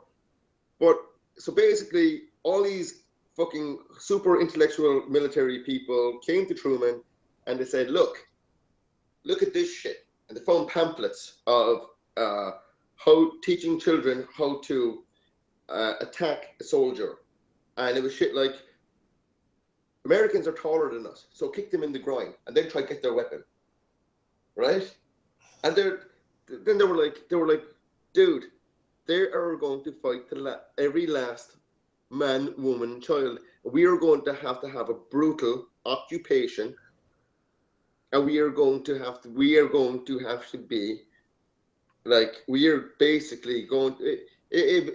Basically, they were going to have to go back to the days of Old Hickory to fucking subdue this population. You know, Old Hickory, you know what I'm talking about? Andrew Jackson. So he was like, he goes, fuck it, we'll nuke him. And it was like, oh, well, let's nuke this field over here. He's like, no, fuck it, we got to nuke him. And they reckon the analysis done, because these people weren't stopping. Now, first of all, they were the aggressor. They started it, right? They were going to lose, you know, 0.2 of a million soldiers taking that place. And it's not like you couldn't, like Machiavelli said that when you defeat your enemy, you have to leave your enemy in a state where you don't fear his reprisal. One of my favorite quotes from him. I love that quote. I love it too. So Truman said, fuck it, buck stops here, nuke this place and nuke that place. And they were not going to go down. They were not going to go down. Hitler wasn't going down. He wanted every German to die because they failed him. And the Sun Emperor, who's still a fucking emperor, the Sun God Emperor, whoever the fuck he was, wanted them all to die. But Truman said, fuck this shit. Buck stops here. Do it. Apparently, the guy who actually pressed the button, he was born like not so like a 10-minute drive from here, over in Milton. Oh, nice. Yeah. And my boss said that he knew his grandson or something. So I'll be talking to my old boss on Saturday. I'll ask him. But apparently he pressed the button and the thing went up and they're flying away, seeing this all shit happen. He goes, "Oh my God, what have I done?" You know, nice. It wasn't nice for them. You know, I've been to the Naval Historical blah blah blah in Nevada, where they still have the airplane that they trained in. That the crew that did that flight trained in this airplane that's still sitting there in Wendover, Nevada. Yeah, that's crazy. That's crazy. It's just nuts. But you know what? It's just like that. Just put everything in perspective. You know, it really did. It just like, you know, it's very nice to sit in the sidelines and say you're a libertarian and everybody's the same. It's like, we're very privileged to have these opinions. There are people out there, they're like, fuck the complex shit that's going on in the world. You know, America does a lot of shitty things, but myself and my brother, one time we were talking about this years ago, 20 years ago, and I was like, yeah, what? America does fucked up shit, but would you want Russia calling the shots? Would you want China calling the shots? Yeah. You know, you want, and you know what as well, as I notice, it's very snobby out of Europeans. They like to look down their nose at Americans, and they do. And I'm just being honest with you. And I was, when I was married to an American girl like that, we'd meet a lot of Irish people, English people out in the bars, because Boston's like a lot of people around the place, and they'd always say something snooty towards her. I said, listen, don't put up with that shit anymore. I said, look, put it this way, America is the fucking, it's the dominant culture on the planet. Whether you're blokes or not, they adopt American culture. I said, what do you mean? I goes, look, Europeans think they're so fucking smart because they speak 3 languages, right? It's like, yeah, they all speak 3 languages. I go, yeah, well, you know why? Because they make shit movies. If you want to watch a good movie, you got to learn English. Simple as that. If all the good movies were in fucking German, we'd all be speaking German. Yeah. Simple. Their movies are shit. And it used. But I will prove this up with a point. Right? Apocalypto, a great movie, and it's subtitled with an indigenous language. Well, it used to be that way. If you wanted to get in on what was going on, you had to learn Latin because all the good stories were in Latin, all the good books, all the good philosophers, everything was in Latin. Yeah, everything was, and you know, then that's it. That was the main language. Now they're predicting languages. They're putting into algorithms, and English is going to be the main language. Languages are dying off pretty quickly, you know, which isn't a bad thing. You know what I mean? It should be maintained and respected. Like, the Irish government has gone to painstaking efforts to preserve the Irish language. And they start teaching us Irish when we're 4, right? And I don't speak, I've been doing it since I'm fucking 4 till I was 17. I can't speak a fucking lick of it. I know enough to pass a test. Well, the best way to destroy something is to put the government in charge of it. Absolutely. Oh, let's wrap this up in a little bow. Here's something fucking brilliant. Going back to intelligence, thinking outside the box, military and languages, and World War II all in one. You know, when they broke the Nazi code, the British broke the Nazi code, and then the Americans broke the Japanese code. You know what the Americans done, which was fucking brilliant, is they got Navajo Indians and they put one on each fucking vessel, and they relayed their orders in Navajo. Yeah, because nobody knew Navajo. Yeah, that. And it's an unwritten language. There's no way they could learn it. Yeah. And I was watching a PBS Ken Burns documentary, and they were talking about World War II. This old boy sitting down and goes, "Well, the Germans were the best soldiers. You could tell Jerry to stand there and wait till the tank rolled over him, and he wouldn't move an inch. But you see, we were farm boys. If we couldn't lick you one way, we'd lick you another way." Because they're adapting and improvising. You know what I mean? It's like, fuck, this isn't going to work. Let's try something else. Yeah. Because it's A to A, B to B, you know? That's one thing the Germans said. Where are the English going to get their generals from? Where are they going to get their leaders from? And they came from the college fields of Eton, you know, or from the soccer fields of Eton. I lost you. Technically, said it. Where are the English getting their generals from? Start again. They said, where would the English get their generals from? Where would they get their leaders from? Yeah. And they ended up being the college, you know, the best soccer players from Eton and so on. Yeah. So they got them. They came. They got them. They had them. Well, fucking who was it? I think it was Napoleon, or I don't know who it was. But someone tried to insult the English. Some fucking European general goes, "Oh, England, a nation of shopkeepers." And Margaret Thatcher, you know, I mean, I'm Irish from a Republican background, but you know what? You still have to respect. You still have to respect someone that has chops. You know, you still do. Like, you respect Winston. And you know what? And the English respect the Irish chops as well, vice versa. Even through our conflict, there's a mutual kind of respect there. But she said, people said that to us, and I take it as a great compliment. We are a nation of shopkeepers, because it's the industrious, self-reliant nature of running a small shop and having the good morals and stuff like that, and having the British backbone, you know, that we all appreciate. That's going down to Swanee, hurtling towards Sharia law as we speak. Well, you know, there's a footnote in history now at this point, which is a shame. You know, it really is. Well, you know, being a shopkeeper means that you spend your life hanging on the very edge of profitability and giving the best service you can to every single customer that walks through the door, in the hopes that maybe you'll do better than breaking even.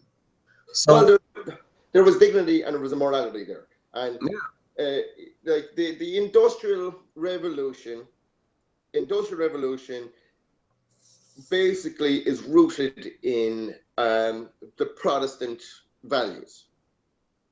You know, in Protestant values. I think it was rooted in the free economy of England. Yes, exactly. The free economy of England came about through the values of hard work and reinvesting your profits. Yeah. So basically, the values of before that, it was like, oh, I made a few bucks. Woohoo, good for me. Let's buy some mead and let's lay around all day. Whereas Protestant installed the value of the best thing you could do is you could, in the Netherlands and Britain, they would reinvest their profits, and they would buy a new tool, maybe do up their storefront, buy new products, have more and as well it was because it was you're not a liar, you treat people fairly. That way, then business could conduct itself because it was an honor system. Yeah, but what did the business people get? Because I think that's important, because in England, you could buy your way into the aristocracy. You could buy respect with money. And in other countries, you could not move upward. You could not get money. Like to this day, there is still a class system in England, and nobody wants to move outside of it. That's one of the core differences between Britain and America. And that's one of the things, and that's the difference with, that's the difference with Irish people also, is that we don't have a class system. Our class system has been got for hundreds of years. The peasantry was left under the boot of the English aristocracy. And then we had our in-group preferences as Irish people against this,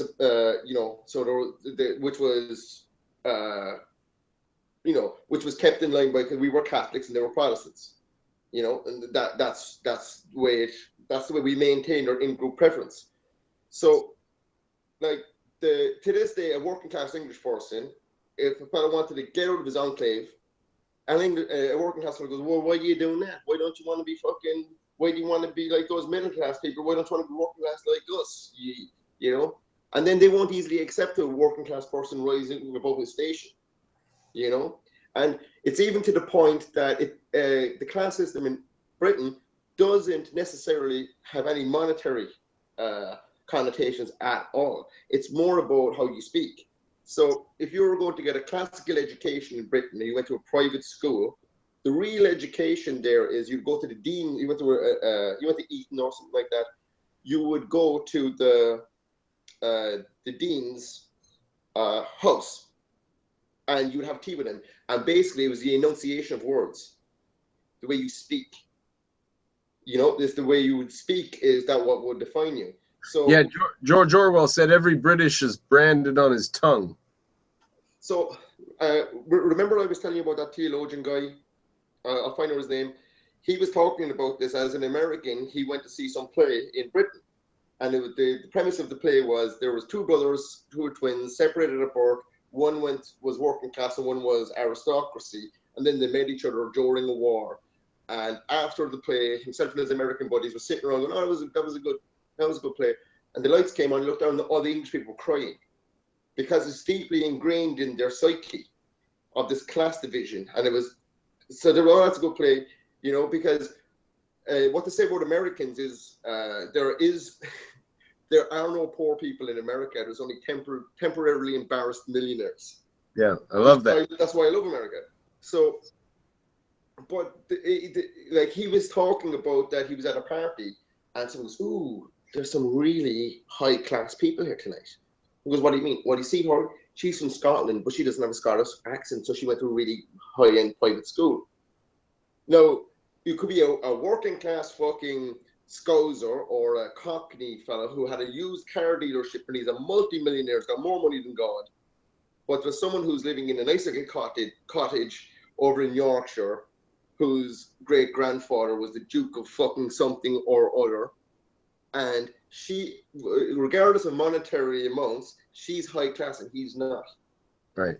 Because it's the way they carry themselves in their lineage. You know what I mean? So it has nothing to do with monetary stuff at all.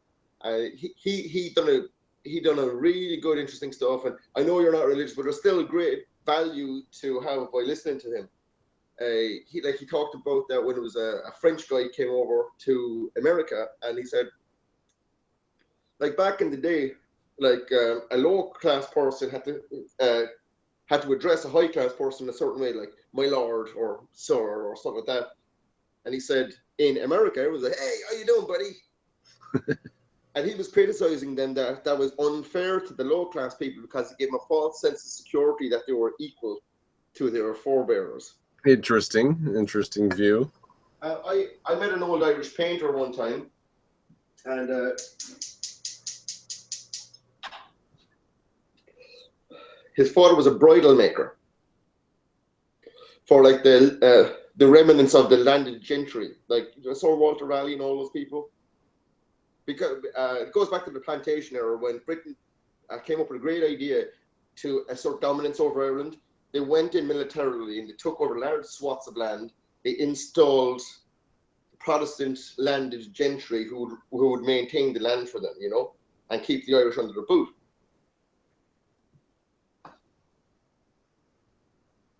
And that system is still in play up to 100 years ago in Ireland, when, you know, we had our revolution. But even in the north of Ireland, there's still lords and castles with domains and everything, like big huge estates, but not in Ireland, not in the Republic of Ireland. But he said he was out playing golf with one of the, you know, rich Protestant kids, like stuff like that, and he was the bridal maker's son, so he made the bridles for the. Now this guy was like 60 when I met him, and it was like 10 years ago. So when he was a kid, it was still, you know, still part and parcel of it. Was still, the remnants of it was still there in the society.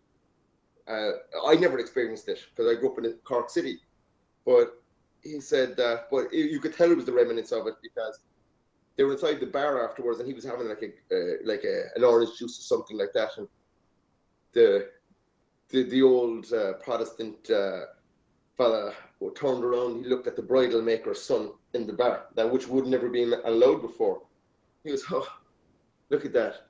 There used to be a time in this country when people respected their betters," and it made him feel really uncomfortable. He felt shitty about himself. He went back and he told his dad, and the bridal maker went up, caught this fella who thought he was the big deal by the scruff of the fucking neck, nearly shot his pants. Because, "You say it to my son again, I'll fucking strangle you." And that was it. Yeah, that was that whole system just on the verge collapsing at that time, you know, because before, like for example, when I was driving back from Donegal, I went through the main square in Mallintown, and my wife's father told me that, like, say 100 years previous to that, he was showing me where all the Protestant land used to be. And there's still Protestants there, but, you know, whatever, they don't have that authority over people anymore. It was somebody said something, a Catholic child said something disrespectful to one of the Protestants going across in his you know, in his horse-drawn cart or whatever, and they just got up and they hung him off a tree, and there was nothing anybody could do, you know. So, like, did you ever hear about the penal laws in Ireland? Not particularly, not exactly. So the Protestant overclass wanted to keep the Catholics down. No, they didn't want the Catholics to become Protestant, but they wanted the distinction to be there so they could rule over them. So a Catholic could be shot for walking on the grass in Trinity College, but a Protestant could walk on the grass. If a Catholic was riding a horse worth over 5 pounds, it could be confiscated by a Protestant. So there's all this kind of shit going down and stuff like that. So, right. I mean, that just bred hatred, you know. That's still visible today in Northern Ireland, you know. So it's so I know you always say, "Oh, you're British because you're Irish." We never integrated. We never integrated.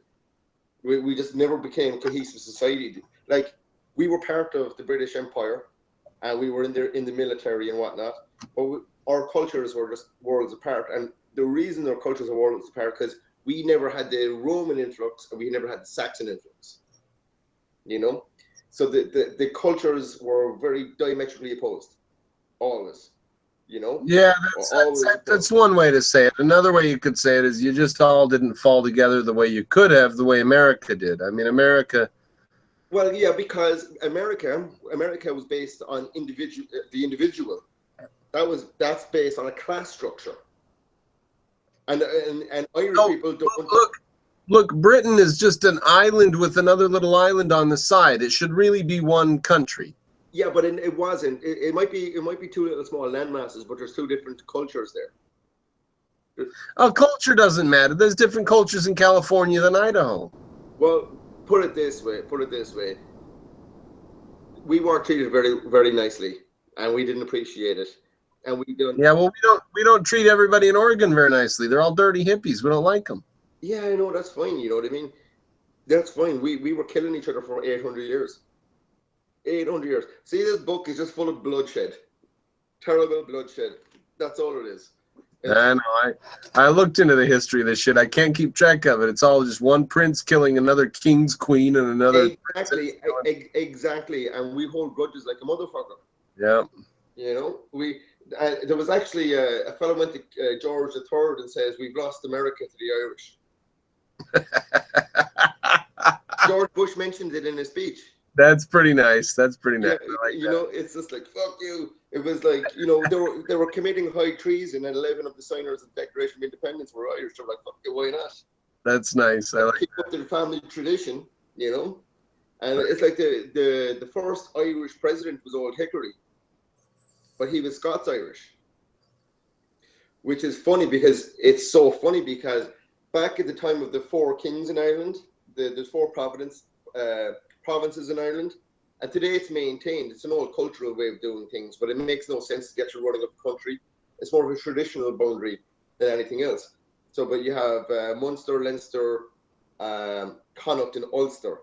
So at the time, the O'Neills of Ulster wanted to expand their territory, but the other kings were too strong for them to invade, so they invaded the Picts in Scotland.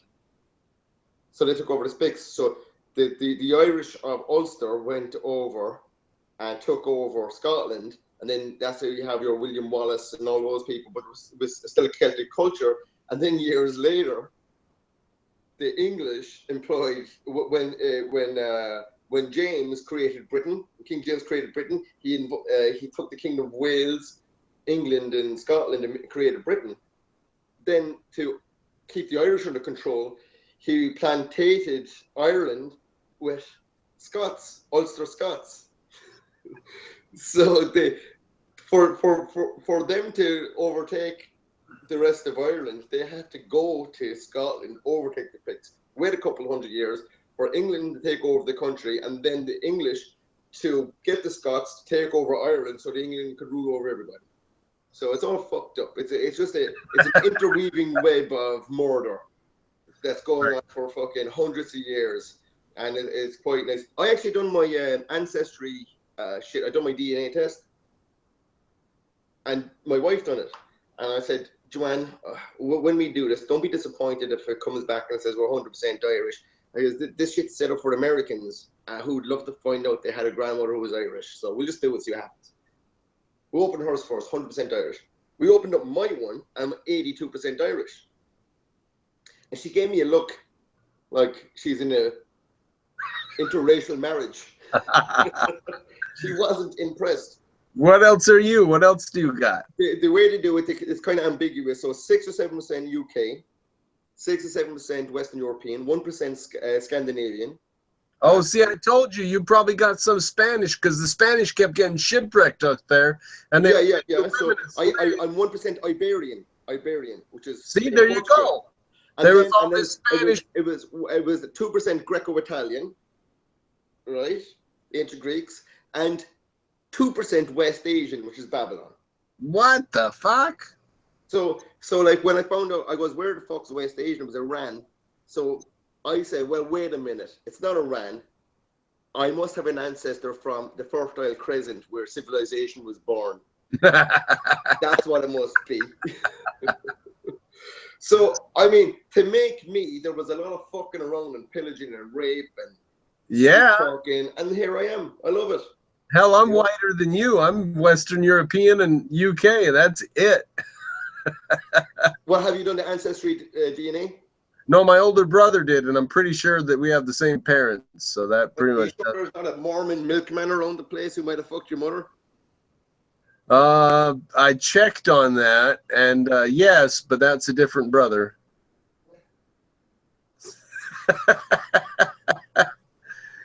Terrible thing to say late at night. Well, Tony, this has been good. I should probably let you go. I gotta finish up. This has been good. I'm glad that I had your microphone turned on for tonight. Sorry, a couple nights ago we had a pretty good conversation, and your half of it was not recorded, which is pathetic. It's terrible, but Hold on 1 second. I know. I'm just trying to finish up, and you can't hear me, so it's probably not doing any good. But we got to tie it up late Friday night, Thursday night. So hold on, Mr. Friday. Cropper, you're heading off, right? Yeah, I gotta head off. We'll finish it up, and we'll at least we got you recorded this time, so that's better. Well, that was actually a good thing. It really was. You think you went a bit off track? Huh? That's terrible because immortal stuff is lost. Well, no, you didn't get rid of the video, did you? No, I've got the video. It's just that I'm the only one that's recorded, and then I know, but if you watch it, it's hilarious. Is it? Yeah, it really is. Because I say stuff that you got to figure out what. If I've watched pieces of it, and you're like this, thinking like, yeah, okay, and you're like, what? Japan, Japan, you're crazy. It's absolutely comedic. It's comedic. Maybe I'll have to go watch it with that in mind. That's interesting. It's just like you're sitting there and you're spewing shit. Next you're thinking you're laughing, then you start laughing again. The next thing, it's just like, what the fuck did the guy saying? All right, yeah, maybe my videos would be better without you talking in them. Maybe. No, we'll see what happens with tonight. Tonight was a good video, and this is going to be our first conversation up. So this is good that it finally worked out, and your microphone's on, as far as I know. And we'll do another couple, and then I'll set you up with the leftist, and we'll just wipe them out. All right, sounds good. All right, Godspeed. All right, whatever that is. God bless you. Yeah, whatever that is. All right, see you later. See you later. Hey! What I want to watch this. What did you put it under? Thursday with Tony. All right, okay.